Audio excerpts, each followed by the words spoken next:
قبل أبو كوبي تبكي بشة لبيه تبكي بشة صدق تبكي يمان توشن يتبع وحى فديي لبدي ديناع قراها ككل السعودي محوها أرنتكم مرسنا قلوا كم إذا موشوا كي علي وذكرنا أي محوها كسور شدي أفرتاع الشو نحن كتشري مواضيع دي حيدي أرنتها ضد كدلتي محوها بالشدة سوماليلاند يجورتي دبا إن أنا محوها جمينو أرنكاسو أنو لما يسترو رنتي والجاري كروين حلكوا حنقضي إن أنا جورتي ويرنسي ولا ساعتين إن أنا أبدي بنور كنا أرنتي محوها هالكاسين لما مرتي شوي وجودهان وفعنا meelo badan baanu isla dhignay wax badan baanu ka wada hadalnay waqti badan bay nagu qaadatay laakiin conclusion-kii iyo gabagabadii waxaad moodaa in wax isu kaya gali waayeen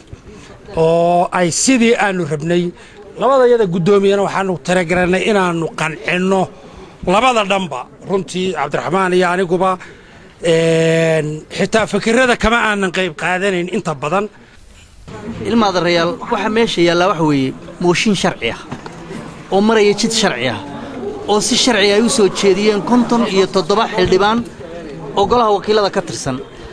waxaanu anagu ku maqnay waxay ahayd oo walaalaha ay doonayna inaanu ku qancino isagoo xanafla annaga oo xanafla in aanu u wada codayno oo codka ku wada qanacno waxa loo codaynayaana waxay tahay war ma 55kii baan u deynaa 40kii baan ka dhignaa waxaanu raalli ka nahay haddii 55kii ay noqonayso oo ay cod ku meel marto waanu hogaansamaynaa u hogaansama haday 42 noqoto waxay tahay walaalayaal sida la sheegay waxa weeyaan cirro isaga xukumay 42 in laga dhigo kuwa isaga ku xigay xaakimow xakim nafsak waxaanu leenahay adaa xukumay ee xukunka aqbal oo adiga isku xukumay ee xukunka aqbal lagu ridi maayo horta waxa weeyaan horta de qabar baa dhacay qabar baa dhacay waanagaas waa ku soo kala kacay maanaan jeclayn inaan ku kala kacno qaranka oo dhan baan eegayay 7 aanu ahayn waxaanu jeclayn inaan wuxuun isla gaadhno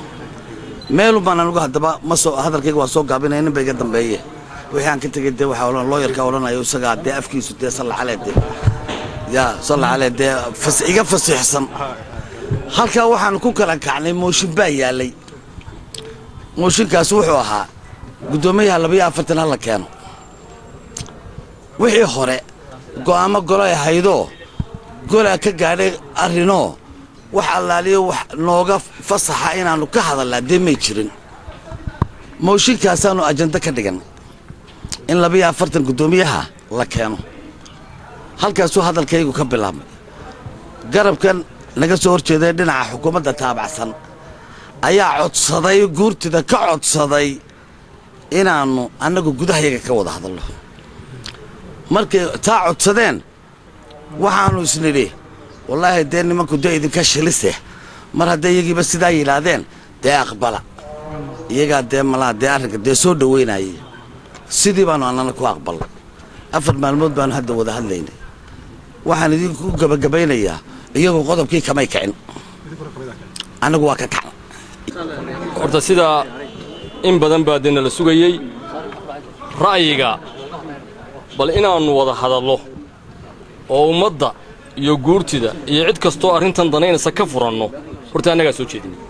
waxa maanta adiga kugu xunshanay miyaanu curra garanayn daadkan uu isagu faruuray ee oodii ka qaaday ee 42ka uu rag ka dhigay ee daabta fadhiisiyey ee mooshinkii saddexaad u diyaariyay lagu ridi lahaa miyaanu garanayn in ragda waa soo rogaal celino war bari aday ka isku rog hadduu se taa garan waayay oo taa garan waayay oo dee ninka dhan maanta madaxweynaha doonaya taa garan waayay ma wuxuu garan waayay war haddana waa lagu hayaa haatan ku haleeliye dee nasiibso oo majority-ga golaha aqbal buu garan